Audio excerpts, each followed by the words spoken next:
Tick tock, tick tock. The transfer window is finally over. In the Premier League has seen quite a massive shake-up, either the reinforcement or selling of players in order to meet PSR requirements. Besides certain new teams, the new signings has showcased their presence for their teams with the likes of Mbeumo and Cunha, both set immediate impact for Man United, either goals or skill set brought to the team. While another surprising player, the former 100 million signing Jack Grealish has already 4 assists in his account with Everton. While some of the new signings were yet to provide any significant contribution for it, they might need some time to adapt the new league, etc. Although some of the Premier League teams has seen the transfer in and out, reshaking the squad in an attempt to improve from previous season, there were some teams that eventually faced many issues either financial wise or the target transfer they wanted. So in this video, we'll have a look on the teams in the transfer window and determine whether they are the winners or the losers. In case you didn't know, what is up ladies and gentlemen, I'm Marvin, codename CM. Welcome to the Code United channel once again. If you, in any shape or form, stumble into this channel and somehow some way like this kind of content, do please like, share and subscribe to this channel, as each of your precious subscription will be massive motivation for me to upload new content. And don't forget to ring the notification bell for every new upload. With that said, let's get straight into the video. Starting with Tottenham Hotspur. Spurs, before any players move in and out, their trophy curse breaking manager Ange was sacked due to poor results within the league. In comes the former Brentford longtime Danish manager Thomas Frank.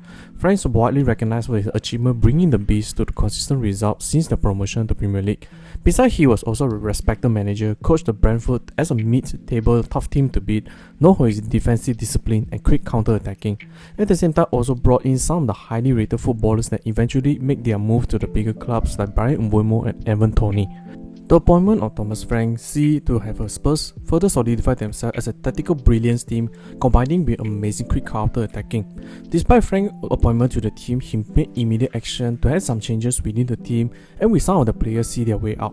For instance, Højbjerg to Marseille for £17 million, and the Spurs talisman Heung-min Son to LAFC for £20 million. For the incoming side, oh boy, here comes some big guns. Last season, Lonnie Martestel for the Bayern that was made permanent for £30 million, considered a direct replacement for Sonny. A star signing Ghanaian winger Kudos from West Ham for a whopping £55 million to strengthen the right wing position, and lastly the playmaker Xavi Simons from the RB Leipzig for £51.8 million, adding the creative output and competition for James Maddison. Well, in addition, Spurs also made a loan signing from the former Sporting midfielder Joao Paulinho, adding the depth within the midfield. From there, Spurs squad looks far more dimensional and complete with numerous positions containing at least 2 starters tier players. Goalkeeper as usual Vicario will be dedicated number 1. Defense newly appointed captain Romero, a dominant defender paired with a speedy Van der Ven as a partner, make a solid defense. While on the fullbacks, Pedro Porro, a wicked yet underrated right back with an insane passing range and ability to make overlapping runs, still an outlet on the attack. On the left, Udogie was a solid and strong right back, and on the bench they still had Ben Davies and Dragusin made a considerable depth. In the midfield was where Spurs' strong spot after the reinforcement with Pape with energetic and hardworking midfielder, thus more of a box-to-box play. Joao Paulinho make a base holding midfielder and James Maddison as an advanced playmaker. While on the bench they still have some options like Benteke, Xavi Simons and Bissouma. However, on the forwards will be concerning as a top share between Richarlison and Solanke. Both were strong, hardworking, but not yet a consistent goal-getters. While on the wings, either will be Tell and Brennan Johnson.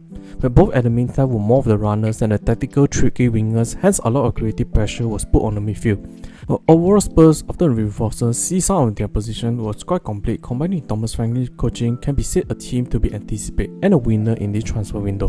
On the number 2, Newcastle United. Newcastle, long since the acquisition by Saudi, have a vision or a strong ambition to make the former English giant back to their glory days, led by Alan Shearer. While since 2022, Newcastle have made massive changes within their squad and coaching staff, sticking with the English coach Eddie Howe, whom have made Newcastle team an extremely team to beat, where they emphasize intensity and physical imposing play style. While their team consists some of the more physically imposing players like Joelinton, Dan Burn and Bruno Guimaraes. Besides, their playstyle surround outrun and out-physical their opponents in every match possible.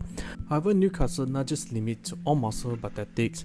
In the past 2 seasons, Newcastle made some of the significant shakeout on their team, bringing in some of the most technical brilliant footballers like Sandro Tonali, Harvey Barnes, but their most prized signing no doubt will be Alexander Isak. Thanks to their successful build-up in Newcastle, on the 16th of March 2025, Newcastle won their first major domestic trophy since 1955 by beating Liverpool 2-1 for the 2025 EFL Cup final through the goals from Dan Burn and Alexander Isak. Who coming to this transfer window as finished just 3 points shy of top 4, with under huge ambition to further improve themselves. Newcastle again approached the market with clear strategy. In the transfer window, Newcastle have made numerous links with the likes of Cunha, Mbeumo, Mark Guehi, Liam Delap, Morgan Gibbs-White, and many more, like 10 plus players. But the most of the footballers either rejected the Newcastle approach or signed with other teams, even the teams Man United, are far more unpleasant targets to be with. Although the Newcastle still managed to make some of the reinforcement in their squad, with Anthony Elanga for £55 million from Nottingham Forest, adding the wingers depth, Malik Thiaw from Milan for £34.3 million, Jacob Ramsey from Aston Villa for £43 million. Despite some of the big money move, Newcastle faced terrible situation, particularly their star strikers Alexander Isak, where the Swedish marksman, since the rumour moved to Liverpool, had been publicly expressed his desire to join the Reds.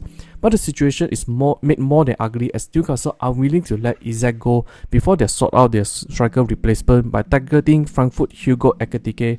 But Liverpool was all in, not just signing Hugo for the whopping £69 million and continue to lure Isak out of Newcastle. This meant that Newcastle under hot water to solve its agreement. But finally, on the 30th August 2025, Wolverhampton made a permanent switch to the Premier League side Newcastle. In the club record reported consists of initial fee of £65 million plus £4.3 million. And then they sold Isak for the record-breaking £130 million to Liverpool.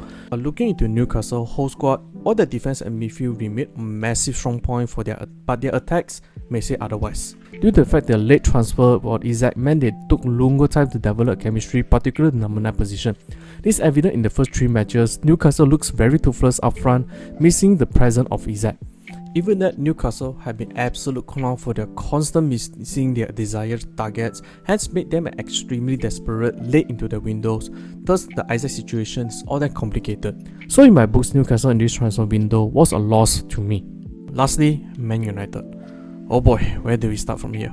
Man United transfer windows often like a roller coaster ride, having an early addition that made fans for a while and then die off a couple of weeks like dead silence, and then a massive upset unexpected move, either emergency or the last minute desperate move that made Man United fans go bananas. While in the previous couple seasons were not much difference in between. But with previous Ten Hag era, with the Eriksen, Malaysia and Lisandro Martinez was brought in a quick fashion, but then goes almost 2 to 3 weeks without any news, and once Man United lost the first 2 matches in a panic situation, Man United made a big splash, bringing in Casemiro and Anthony for a whopping $150 million combined.